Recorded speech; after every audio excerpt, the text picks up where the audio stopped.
Ce pilote va recevoir une force de 9G. 2, 1, engage. Legs tight, deep breath.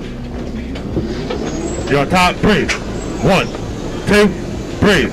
Drop the shoulders, breathe. 1, 2, breathe.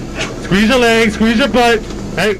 La force G est une mesure de l'accélération à laquelle le corps est soumis. Et en gros, 1 G correspond à l'accélération normale que nous ressentons sur Terre. Et quand on parle de 9 G, cela signifie que le corps subit une force équivalente à 9 fois son poids. Si tu pèses 70 kg, sous une force de 9 G, tu ressentirais une pression équivalente à 630 kg. Et pourquoi on fait ce test? Ce test est souvent fait par les pilotes ou les astronautes, car ces métiers les exposent à des accélérations extrêmes. Les avions de chasse peuvent atteindre des forces de 9 G ou plus lors de manœuvres à grande vitesse. Et il est essentiel de savoir comment le corps réagit pour éviter des accidents. Et dans le domaine spatial, les astronautes subissent une force G importante, surtout au décollage, souvent autour de 3 G. Mais lors des réentrées atmosphériques, ces forces peuvent aussi devenir très intenses. Et que se passe-t-il dans notre corps? Sous une force G élevée, sous 9 G, il devient difficile de faire circuler le sang vers le cerveau, ce qui peut entraîner une perte de conscience, ce qu'on appelle le blackout. Le cœur doit travailler plus fort pour maintenir le flux sanguin. Les muscles du corps doivent aussi se contracter intensément pour empêcher le sang de descendre, ce qui est épuisant. Et la vision peut s'assombrir à cause du manque de sang dans le cerveau.